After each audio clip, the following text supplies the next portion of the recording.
मंगेतर लारा की आंखों में आंखें डालकर भारी और कड़े शब्दों में कहा, ठीक है, मंजूर है, मुझे तुम्हारी ये शर्त मंजूर है। उसने 3 साल बाद होने वाले मुकाबले की शर्त के लिए लारा को हामी भर दी। ध्रुव के इतना कहते ही लारा ने एक आखिरी बार उसे घूर कर देखा और फिर अपने बॉडीगार्ड्स के साथ शौर्य महल से बाहर जाने लगी। लारा भी हॉल के बड़े से दरवाजे तक पहुंची ही थी कि उसके कानों में एक लड़की की चेतावनी देती हुई आवाज पड़ी, रुक जाओ लारा। जैसे ही लारा ने मुड़कर देखा तो उसे गुलाबी रंग के गाउन में इरा दिखाई दी।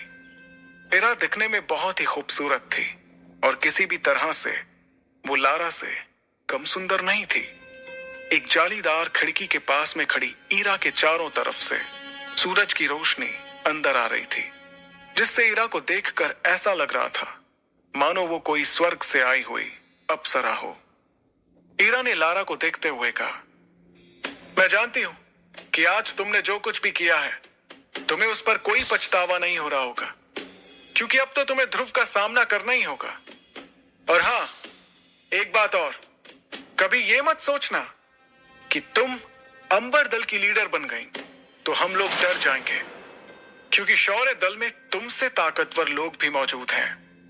इरा की इस धमकी को लारा ने बड़े ध्यान से सुना, लेकिन वो बिना कुछ कहे वहां से चली गई। दूसरी तरफ सभी के जाने के बाद ध्रुव ने अपने पिता अरेंद्र से पूरे भरोसे के साथ कहा, बाबा, मैं आपसे वादा करता हूं कि आज से ठीक 3 साल बाद लारा जयान और उसके पूरे खानदान को अपने किए पर पछतावा होगा।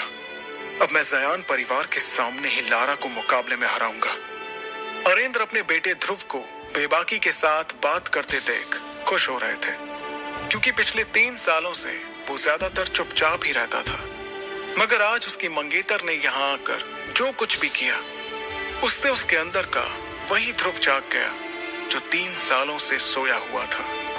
लेकिन सच्चाई से मुंह भी नहीं फेरा जा सकता था, और इस वक्त सबसे बड़ी सच्चाई ये थी कि ध्रुव अपनी शक्तियों के 3रे सितारे पर ही था, जबकि लारा की शक्तियां 9वें सितारे तक पहुंच चुकी थी। इधर शौर्य महल से बाहर निकलकर ध्रुव अभी भी लारा के बारे में सोच रहा था कि किस तरह से लारा ने बातों बातों में उसकी बेइज्जती की थी और कैसे उसने ध्रुव के पिता पर रिश्ते को तोड़ने के लिए दबाव बनाया था। इन बातों के बारे में सोचते हुए ध्रुव तेजी से अपनी मां की ग्रेवयार्ड की तरफ जाने के लिए अपने कदमों को बढ़ा रहा था। ध्रुव को इस तरह से गहरी सोच में आगे बढ़ता देखकर उसकी दोस्त इरा भी उसका पीछा करते हुए बाहर आ गई, ताकि वो उसका हौसला बढ़ा सके। लेकिन ध्रुव ने इरा को अपना पीछा करते हुए देखकर कहा, मैं ये चाहता हूं कि मुझे कुछ देर के लिए अकेला छोड़ दो। अपने सबसे अच्छे दोस्त से इतना सुनने के बाद इरा ने ध्रुव को कुछ देर के लिए अकेले ही रहने दिया। कुछ ही देर में ध्रुव शक्ति स्तंभ को देखते हुए अपनी मां के समाधि स्थल पर पहुंच गया। वो अपनी मां की समाधि पर गिरे पेड़ के पत्तों और धूल को साफ करने लगा। उसके बाद अपनी मां को याद करते हुए ध्रुव बातें करने लगा। मां, ऐसा क्यों हो रहा है मेरे साथ? मेरी शक्तियां आखिर क्यों नहीं बढ़ रही हैं? इस तरह तो मैं 3 साल के बाद भी लारा से मुकाबला नहीं कर पाऊंगा, और अगर कर भी लिया तो उसे हराऊंगा कैसे? आखिर कैसे? इतना कहते हुए हताश होकर ध्रुव ने अपना सर मां की समाधि पर रख दिया और अपनी आंखें बंद करते हुए कहा, 3 साल बाद सब कुछ खत्म हो जाएगा।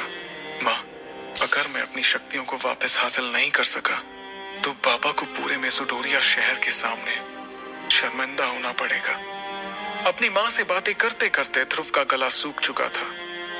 उसने अपने आप को संभाला और कहा, अब तो मां, मुझे ऐसा लगता है कि जब मैं आपकी दुनिया में आऊंगा तो आपको अपना चेहरा कैसे दिखाऊंगा, क्योंकि मैंने ऐसा तो कोई काम किया ही नहीं जिससे मैं आपका नाम रोशन कर सकूं। क्यों क्यों मां, आखिर मेरी शक्तियां क्यों नहीं बढ़ रही हैं? ये कहते हुए ध्रुव ने अपनी मुट्ठी बंद की और जमीन पर जोर जोर से अपना हाथ पीटने लगा। वो लगातार जमीन पर अपना हाथ मार रहा था। कुछ देर बाद थक कर उसने कहा, अब तो कोई चमत्कार, कोई करिश्मा ही मुझे मेरी शक्तियां वापस दिला सकता है। तभी उसके कानों में एक आवाज गूंजी, ध्रुव, क्या तुम मुझे सुन पा रहे हो? अपना नाम सुनते ही ध्रुव ने इधर उधर देखा। ध्रुव हैरान हो गया, क्योंकि इस वक्त उसकी मां की समाधि पर उसके अलावा कोई भी नहीं था। तभी उसके कानों में दोबारा वही आवाज गूंजी, ध्रुव, ऐसा लगता है कि तुम किसी मुसीबत में हो और तुम्हें थोड़ी मदद की जरूरत है। इस बार इस आवाज को सुनकर ध्रुव अपनी जगह पर खड़ा हो गया और समाधि के चारों तरफ घूमकर देखने लगा, लेकिन उसे वहां कोई भी नजर नहीं आया। तभी एक बार फिर से उसके कानों में वो आवाज सुनाई पड़ी, मुझे इधर उधर ढूंढना बंद करो ध्रुव, मैं तो तुम्हारी अंगूठी में हूं। इतना सुनते ही उसने अपने सीधे हाथ की एक उंगली में काले पत्थर से बनी एक अंगूठी की तरफ देखा। यह अंगूठी ध्रुव को उसकी मां का दिया हुआ आखिरी तोहफा था। देखते ही देखते ध्रुव की अंगूठी में हलचल शुरू हो गई, जिसे देखकर वो थोड़ा हड़बड़ा गया। उसने अपने उल्टे हाथ से सीधे हाथ को संभालने की कोशिश की, जिसमें उसने अंगूठी पहनी हुई थी, लेकिन तभी उसे अचानक एक जोर का झटका लगा, जिससे वो जमीन पर जा गिरा। देखते ही देखते उसकी अंगूठी में से एक सफेद रंग का धुआं साय के रूप में बाहर निकला। फिर उस साय ने एक बूढ़े आदमी का रूप ले लिया। अपने सामने ये सब होता देखकर ध्रुव को अपनी आंखों पर यकीन नहीं हो रहा था। ध्रुव ने हड़बड़ाते हुए उस बूढ़े आदमी से पूछा, कौन हो तुम? ध्रुव के ये पूछते ही उस बूढ़े आदमी का सफेद साया उसके चारों तरफ घूमने लगा। उसे देखने के लिए ध्रुव को बार बार इधर से उधर गोल गोल घूमना पड़ रहा था। कभी वो साया ध्रुव के सामने होता, तो कभी पलक झपकते ही उसके पीछे चला जाता। ध्रुव ने हड़बड़ाते हुए दोबारा पूछा, कौन हो तुम? और तुम मेरी अंगूठी में क्या कर रहे थे? वो साया कुछ देर तक ध्रुव के चारों तरफ घूमने के बाद उसके सवालों का जवाब देने के लिए उसके सामने आकर एक जगह पर रुक गया।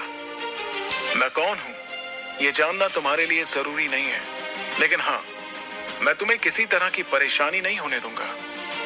इतना कहते हुए वो साया हंसने लगा और फिर उसने अपनी बात को आगे बढ़ाते हुए कहा, मुझे तो तुम्हारा शुक्रिया अदा करना चाहिए।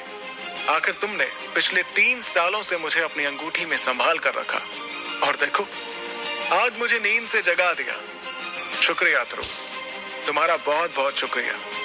तुम्हारे अंदर कुछ अलग ही बात है। मुझे अभी नहीं पता कि वो क्या बात है, लेकिन हाँ, वो बात कुछ अलग ही है। उस साय से इतनी बातें सुनने के बाद ध्रुव ने गुस्सा करते हुए कहा, तो तुम पिछले 3 सालों से मेरी अंगूठी में छिपकर बैठे हो। कहीं तुम्हारी वजह से ही तो मेरी शक्तियां कम नहीं हो रही थी, क्योंकि जब से तुम मेरी अंगूठी में छिपकर बैठे हो, तब से मेरी शक्तियां बढ़ नहीं रही हैं। ध्रुव की इस बात पर वो साया और ज्यादा हंसने लगा। उसे इस तरह से हंसता देखकर ध्रुव ने अपने गुस्से को बरकरार रखते हुए कहा, इसका मतलब मैं सही समझ रहा हूं, तुम्हारी वजह से ही पिछले 3 सालों तक मुझे मेसोडोरिया शहर के लोगों के सामने शर्मिंदा होना पड़ा। अभी भी वो साया हंस ही रहा था, जिस पर अब ध्रुव को बहुत ज्यादा गुस्सा आने लगा और उसके मासूम से दिखने वाले चेहरे पर अब खतरनाक हाव भाव दिखाई देने लगे। वो इस वक्त इतने गुस्से में था कि उसने अपनी मां की दी हुई आखिरी निशानी की भी परवाह नहीं की। ध्रुव ने गुस्से में अपनी अंगूठी को निकाला और उसे दूर चट्टान की ओर फेंक दिया। ध्रुव को इतना परेशान होता देखकर उस साय ने कहा, सुनो ध्रुव, जो होना था वो हो चुका। अब इस तरह से तुम्हारे गुस्सा करने से कुछ भी नहीं होगा, लेकिन हाँ, अगर तुम मेरा साथ दोगे तो मैं तुम्हारे बहुत काम आ सकता हूं। ये बात ध्रुव को कुछ समझ नहीं आई। उसने उस साय से पूछा, आखिर तुम क्या चाहते हो? ध्रुव के सवाल का जवाब देने के लिए वो साया फिर से उसके सामने एक जगह पर हवा में रुक गया और कहने लगा, ये हुई ना बात। मैं चाहता हूं कि तुम मुझे फिर से अपनी अंगूठी में रहने की जगह दो, बदले में मैं तुम्हें। वो साया इसके आगे कुछ कहता, उसके पहले ही ध्रुव ने कहा, नहीं नहीं, कभी नहीं, कभी भी नहीं। मैं ऐसी गलती अब दोबारा नहीं करने वाला। मैं अब भूल कर भी उस अंगूठी को दोबारा नहीं पहनूंगा। तब उस साय ने अपने हाथ में उस अंगूठी को दिखाकर ध्रुव को समझाते हुए कहा, क्या तुम नहीं चाहते कि लोग तुम्हारी फिर से इज्जत करें, फिर से तुम्हारी शक्तियों का सितारा 3 से 9 तक पहुंचे? क्या तुम नहीं चाहते कि एक बार फिर से एकलव्य कहलाए जाओ? उस साई की इस तरह की बातों ने ध्रुव की धड़कनों को तेज कर दिया और अब ध्रुव ना चाहते हुए भी उस साई की बातों को सुनना चाहता था। तभी उस साई ने आगे कहा, चलो ध्रुव, मैं मानता हूं कि अंगूठी नहीं पहनने से भी तुम अपनी शक्तियों को वापस हासिल करने लगोगे, लेकिन तुम भी इस बात को अच्छे से समझते हो कि अब तुम्हारे पास ज्यादा वक्त नहीं है। ध्रुव से ये बात करते हुए अब वो साया फिर से उसके चारों तरफ घूम रहा था। उसने ध्रुव से आगे कहा, ध्रुव, तुम 15 साल के हो चुके हो, मतलब कि तुम्हारे पास अब से सिर्फ 1 साल का समय है और 1 साल में तुम्हारी शक्ति 7वें सितारे तक नहीं पहुंची तो नियम के मुताबिक तुम्हें शौर्य दल और मेसोडोरिया शहर से बाहर निकाल दिया जाएगा। ध्रुव उस साई की बातें सुनकर हैरान हो गया। उसने हैरानी के साथ पूछा, लेकिन तुम्हें इन सब के बारे में कैसे पता? मुझे ये कैसे पता, इसके बारे में सोचना छोड़ो और जो कह रहा हूं उस पर ध्यान दो। अब फिर से ध्रुव उस साई की बातों को ध्यान से सुनने लगा। उसने अपनी बातों को आगे बढ़ाते हुए कहा, और सबसे बड़ी बात, 3 साल बाद तुम्हें अपनी मंगेतर लारा का भी तो सामना करना है। लारा का नाम सुनते ही ध्रुव ने गुस्से में कहा, उसका तो नाम भी मेरे सामने मत लेना। ध्रुव को इस तरह से गुस्सा होते देखकर उस साई ने हंसते हुए कहा, ध्रुव, तुम्हारे इस तरह से गुस्सा करने से कुछ नहीं होने वाला।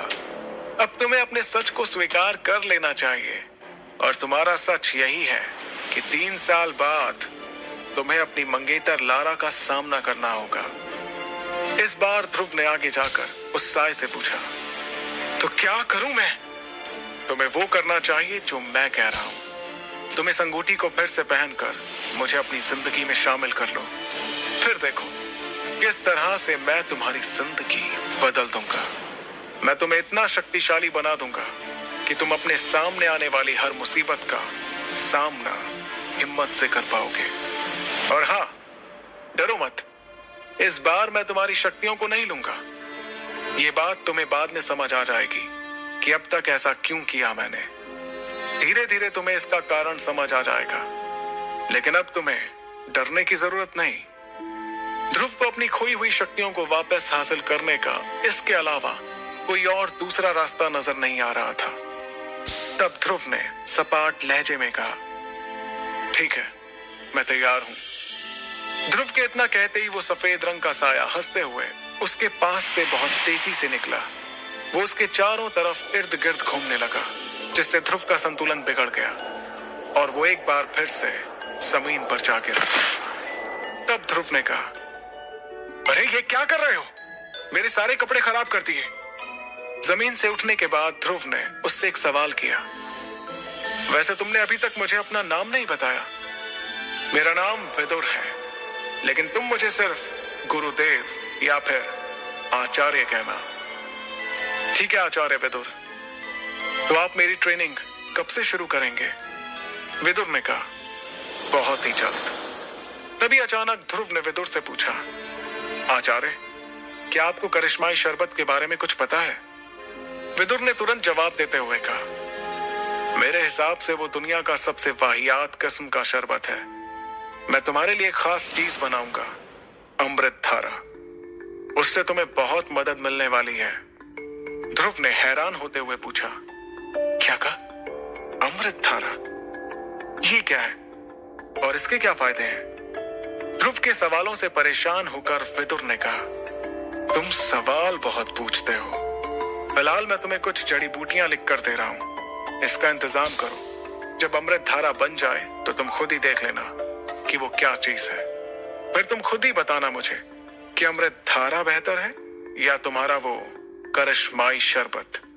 इतना कहते हुए विदुर ने ध्रुव के हाथों में जड़ी बूटियों के नाम लिखकर एक कागज थमा दिया। उस कागज को पढ़कर ध्रुव के होश उड़ गए। उसने हैरानी के साथ कहा, आचार्य, ये तो बहुत महंगी है। इन्हें खरीदने के लिए तो कम से कम 800 सोने के सिक्कों की जरूरत होगी और मेरे पास तो इतने पैसे नहीं हैं। ध्रुव की इस बात पर विदुर ने सपाट लहजे में कहा, यह तुम्हारी परेशानी है कि तुम इतने सोने के सिक्कों का इंतजाम कैसे करोगे। अभी तो मैंने तुमसे सबसे कम कीमत वाली चीजें लाने को कहा है और तुम अभी से मुझे अपनी परेशानियां बताने लगे। 800 सोने के सिक्कों का इंतजाम कैसे होगा ये तुम जानो। जब तुम्हें पता चलेगा ना कि मेरे अमृत धारा की मार्कस में क्या कीमत है तो तुम्हारे होश उड़ जाएंगे। फिर तुम्हें समझ आएगा कि तुम्हारे हाथ कौन सा खजाना लगा है। ये बात चल ही रही थी कि ध्रुव को ऐसा लगा कि कोई उनकी ओर आ रहा है।